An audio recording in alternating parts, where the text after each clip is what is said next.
राधे राधे प्यारे भक्तों, स्पिरिचुअल वाणी चैनल में आपका स्वागत है। भक्तों, पुराणों व शास्त्रों के अनुसार मासिक शिवरात्रि भगवान शिव जी को अत्यंत प्रिय है। मान्यताओं के अनुसार जो कोई व्यक्ति भगवान शिव जी की पूजा अर्चना करता है तथा उनको प्रसन्न करने के लिए व्रत रखता है तो भोलेनाथ भगवान उसकी सभी मनोकामना पूर्ण करते हैं। शिव पुराण के अनुसार मासिक शिवरात्रि का व्रत रखने वाले स्त्री व पुरुष को मनचाहा वरदान मिलता है। कहा जाता है कि मासिक शिवरात्रि का व्रत भगवान भोलेनाथ को अति प्रिय है।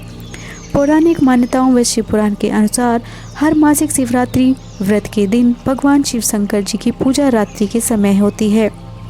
मान्यता है कि चतुर्दशी वाले दिन रात्रि के समय ही भगवान शिव जी का विवाह माता से हुआ था। दोस्तों, वैसे तो हर महीने को कृष्ण पक्ष की चतुर्दशी तिथि को मासिक शिवरात्रि की जाती है। क्या आप भी मासिक शिवरात्रि का व्रत हर महीने करते हैं? तो बहुत अच्छी बात है, आपके ऊपर सदैव भगवान शिव जी की कृपा बनी होती है। आइए अब जानते हैं मासिक शिवरात्रि की पूजा विधि। पौराणिक मान्यताओं के अनुसार मासिक शिवरात्रि वाले दिन भगवान शिव जी की पूजा अर्धरात्रि के समय की जाती है, क्योंकि ऐसा पुराणों व शास्त्रों में लिखा गया है कि इस दिन भगवान जल्दी उठकर स्नान आदि से मुक्त होकर भगवान सत्यनारायण को पानी चढ़ाकर पीपल व तुलसी के पेड़ में पानी चढ़ाएं। रात्रि के समय भगवान भोलेनाथ की मूर्ति अर्थात शिवलिंग को दूध, पानी व गंगा जल से स्नान आदि कराएं। इसके बाद भगवान का रोली मोली दूध, दही, घी, बिल पत्र, धतूरा, सृजन के पुष्प, फल, पुष्प आदि से भगवान भोलेनाथ का अभिषेक करें। इसके बाद भगवान के भजनों का गुणगान करें और आरती करें। इसके बाद भगवान शिव जी को भोग लगाकर वितरण करें। दूसरे दिन मासिक शिवरात्रि के व्रत का पालन करें। पूजा करते समय भगवान शिव जी के महामंत्र ओम नमः शिवाय का जाप करें। आइए अब श्रवण करते हैं मासिक शिवरात्रि व्रत कथा के। प्राचीन समय की बात है, एक चित्रभानु नाम शिकारी था। वह शिकार करके उसे बेचता और अपने परिवार का पेट भरता। वह उसी नगर के एक साहूकार का कर्जदार था और आर्थिक तंगी के कारण समय पर उसका ऋण नहीं चुका पा रहा था, जिससे साहूकार को गुस्सा आ गया और उस शिकारी चित्रभानु को शिव मठ में बंदी बना दिया। संयोगवश उसी दिन मासिक शिवरात्रि थी, जिस कारण शिव मंदिर में भजन व कीर्तन हो रहे थे और वह बंदी शिकारी चित्रभानु पूरी रात भगवान शिव जी के भजनों व कथा का आनंद लेता रहा। सुबह होते ही साहूकार ने उसे अपने पास बुलाया और ऋण चुकाने के लिए कहा। शिकारी चित्रभानु ने कहा, सेठ जी, मैं कल तक आपका ऋण चुका दूंगा। उसका यह वचन सुनकर सेठ जी ने उसे छोड़ दिया, जिसके बाद शिकारी शिकार के लिए जंगल में चला गया। किंतु पूरी रात बंदी गृह में भूखा व प्यासा होने के कारण वह थक गया और व्याकुल हो गया और इसी प्रकार वह शिकार की खोज में बहुत दूर तक आ चुका था और सूर्य अस्त होने लगा था। तो उसने सोचा, आज तो रात जंगल में ही बितानी पड़ेगी। ऊपर से कोई शिकारी भी नहीं कर पाया है जिससे बेचारे सेठ जी का ऋण चुका देता।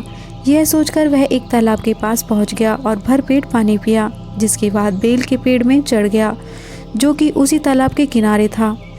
उसी बेलपत्र के पंड के नीचे शिवलिंग की स्थापना हो रही थी, किंतु वह पूरी तरह बेल की पत्तियों से ढका होने के कारण उस शिकारी को दिखाई नहीं दिया। शिकारी चित्रभानु पेड़ में बैठने के लिए बेल की टहनियों व पत्ते तोड़कर नीचे गिरा रहा था। संयोगवश वो सभी टहनियाँ व पत्ते भगवान शिवलिंग के ऊपर गिरते रहे और शिकारी चित्रभानु रात्रि से लेकर पूरे दिन भर का भूखा प्यासा था और इसी प्रकार उसका मासिक शिवरात्रि का व्रत हो गया।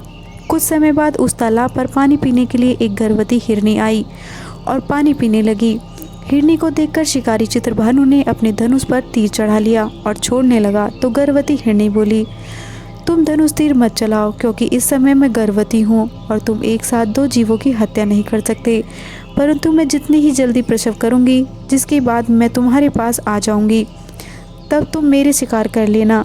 उस हिरनी की बात सुनकर चित्रभानु ने अपने धनुष को डाल दिया।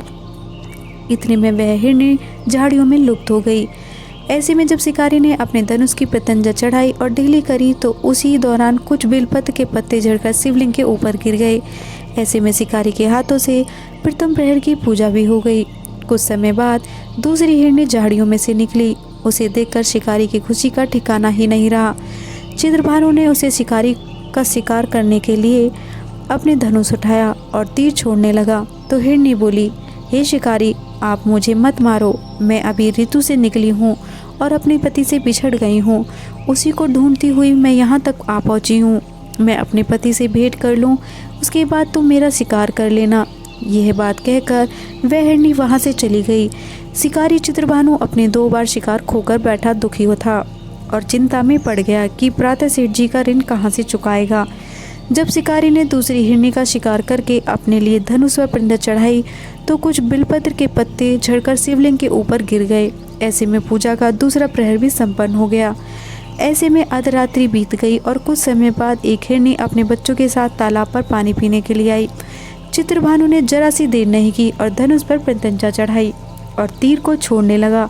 इतने में वह हिरनी बोली, हे शिकारी, आप मुझे अभी मत मारो। यदि मैं मर गई तो मेरे बच्चे अनाथ हो जाएंगे। मैं इन बच्चों को इनके पिता के पास छोड़ाऊँ, जिसके बाद तुम मेरा शिकार कर लेना। उस हिरनी की बात सुनकर शिकारी चित्रभानु जोर से हंसने लगा और कहा, सामने आए शिकार को कैसे छोड़ सकता हूँ? मैं इतना भी मूर्ख नहीं, क्योंकि 2 बार मैंने शिकार खो दिया है, अब तीसरी बार नहीं खोऊंगा। हिरनी बोली, जिस प्रकार तुम्हें अपने बच्चों की चिंता सता रही है, उसी प्रकार मुझे अपने बच्चों की चिंता हो रही है। मैं इन्हें इनके पिता के पास छोड़कर वापस आ जाऊंगी, जिसके बाद तुम मेरे शिकार कर लेना। मेरा विश्वास कीजिए शिकारी जी राज, मेरा विश्वास कीजिए। हिरनी की बात सुनकर शिकारी को दया आ गई और उसे जाने दिया। ऐसे में शिकारी के हाथों से तीसरे पहर की भी पूजा हो गई।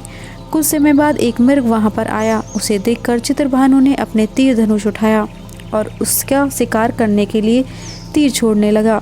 तो वह मृग बड़ी नम्रतापूर्वक बोला, शिकारी, यदि तुमने मेरे तीनों पत्नियों और छोटे बच्चों को मार दिया तो मुझे भी मार दो, क्योंकि उनके बिना मेरे इस दुनिया में कोई नहीं है।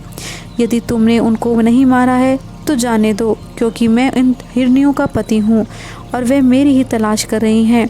यदि मैं उन्हें नहीं मिला तो वह सभी मर जाएंगे।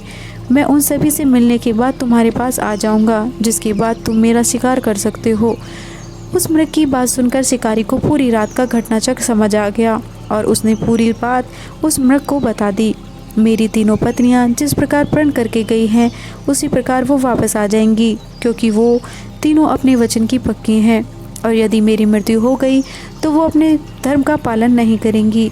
मैं अपने पूरे परिवार के साथ शीघ्र ही तुम्हारे सामने आ जाऊंगा।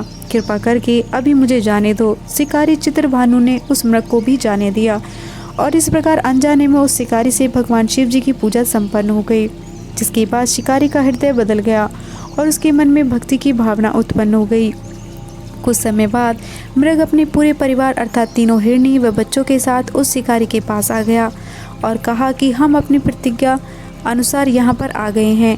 अब अगर आप हमारा शिकार कर सकते हैं तो कर लीजिए। शिकारी चित्रभानु जंगल के पशुओं की सच्ची भावना को देखकर उसका हृदय पूरी तरह पिघल गया था और उसी दिन से उसने शिकार करना छोड़ दिया। दूसरे दिन प्रातः होते ही सेठ जी का ऋण किसी और से उधार लेकर चुकाया और स्वयं मेहनत करने लगा। इसी प्रकार उसने अपने जीवन का अनमोल बनाया। अब शिकारी चित्रभानु की मृत्यु हुई तो उसे यमदूत लेने आए, किंतु शिवदूतों ने उन्हें भगा दिया और उसे शिवलोक ले गए। इसी प्रकार उसे मोक्ष की प्राप्ति हुई। दोस्तों, यदि आपको मेरी आज की यह वीडियो पसंद आई हो तो मेरी वीडियो को लाइक कीजिएगा और मेरे चैनल स्पिरिचुअल वाणी को सब्सक्राइब करें और इसे अधिक से अधिक शेयर करके आप भी धर्म लाभ कमाएं। धन्यवाद।